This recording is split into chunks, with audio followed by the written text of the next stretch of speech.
In this example, it's obvious to see that white must have huge advantage, yet it's very important here to take the best decision also from the practical point of view, because if you look at this position, what we can see is we have total dominance on the c file, but we may have one tiny little problem, which is the queen on e2, or let's say our weak king, because with the queen on e2 there might be always some kind of perpetual check tricks or attacks against the king, because also the knight is ready to join the attack. So objectively speaking, the only problem white has in this position is a weak king.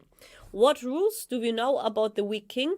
We know that when we have a weak king, it's good to exchange queens or to exchange the pieces which make our king weak, but here obviously it's the queen. And this gets us already to the first candidate move, queen c2, because we know that after the exchange, there is nothing to say, but actually white should be totally winning from the technical point of view. We are in control of the c file. Rook c7 will be played. Then at some point knight g5 can happen and f7 is weak. First we get our king to d3, protect d4. We might get g3, protect h4, and then we can join the rook on c7 with a knight on g5. I mean, the plans are very simple. The question, however, is the move queen c2 that simple as it seems at the first glance? Well, obviously not, because to play a move like queen c2 is a much harder decision than you may expect. Because when we calculate variations, it's always good to follow the algorithm of calculations, which means checks, captures, moves with a threat, and so-called silent moves, prophylactical moves, or moves which improve the position. Here, after queen c2, apart from the capture on c2, there is a move knight takes d4, which is a capture, and for this reason should be considered. Also, the knight on f3, apart from the fact that the knight protects the square on d4 or protects the pawn on d4, it does protect e1 as a checking square.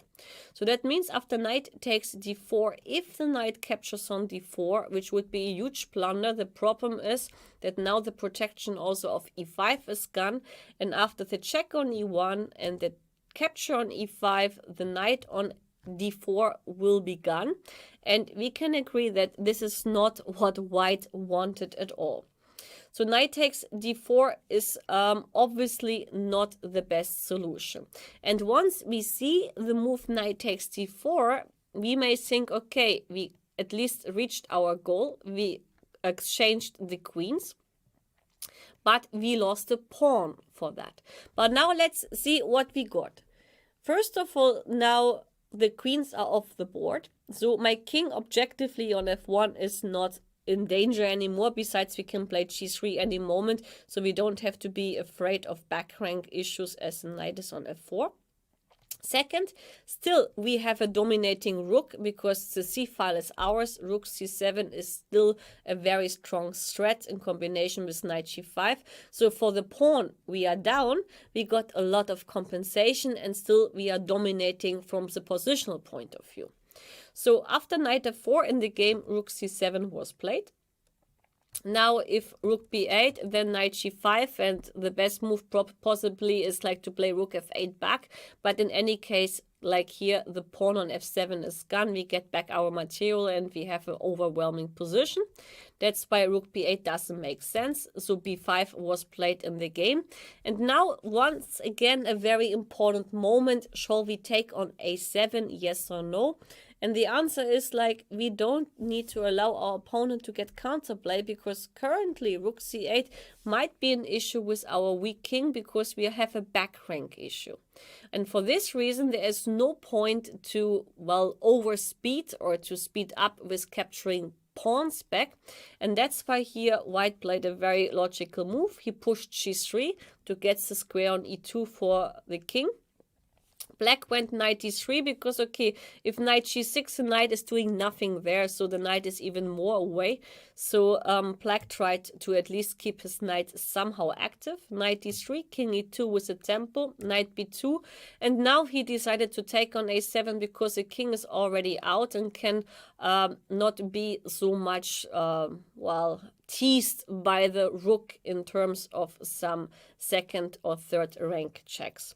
So he took on a7, rook c8. Now rook c2 can be annoying, and that's why simply knight d4. If rook b8 to keep the guy in control, then we have always the idea of rook a5. So this is not helping. You don't even have to speed up about that. It's just a principle thing that rook c8 is not, rook b8 is not improving black's position at all. Black decided to be active with rook c4. Knight takes b5 was played in the game. And here he met the last blunder. He pushed d4. He wanted to play rook c2.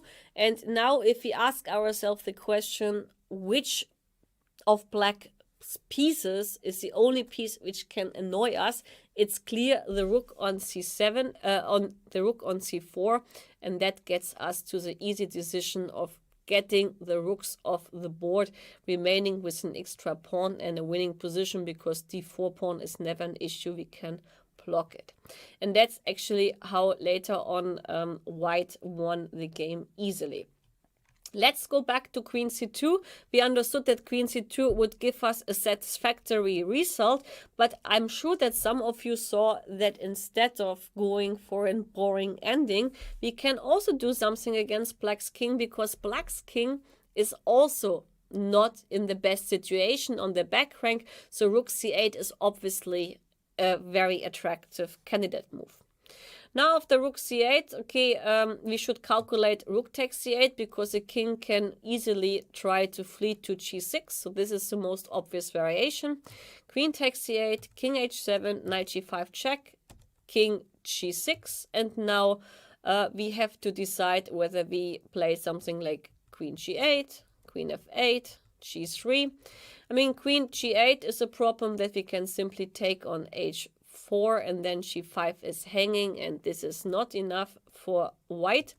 Queen f8, for example, can be answered by a check on e1 and simply knight h6. And now we should be the ones scared, because I'm not sure which king is safer, but likely it's the black's king already.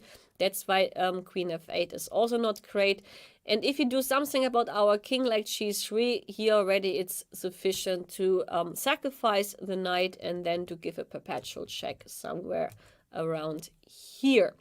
So that means that rook c8 looked like an attractive way to play, but gives too many counter chances.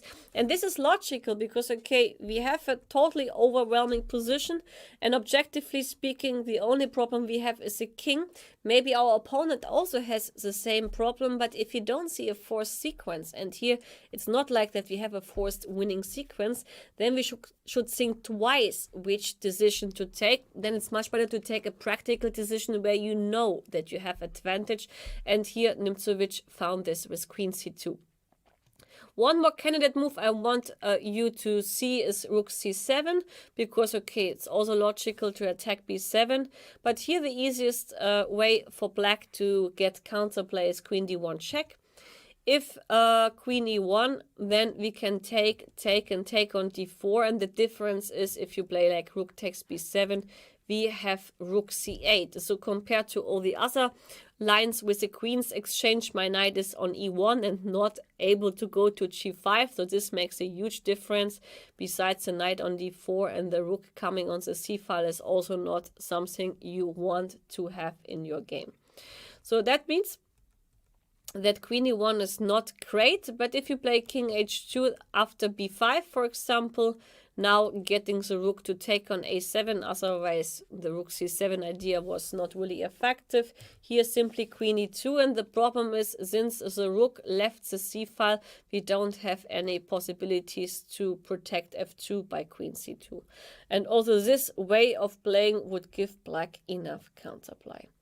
Anyway, Nimzowitsch decided for the right move, queen c2. It's also the move which should be, according to the rules, the first one to check, because, as I said, when we have to take decisions, sometimes the decision can be practical. So you play something where you think it's just without complications. There might be more than one solution, of course. Here in this position, of course, like queen c2 was the best practical solution and probably also the best solution according to the spirit of the position. But in general, whenever you take decisions, you have to think twice, because once you took it and it's wrong, nothing can be changed. But yes, it's good to follow also some rules like space advantage we have seen, bishop pair we have seen, now the rule about the weak king. And these rules are very good guides to eventually make you get into the spirit of taking the right decisions.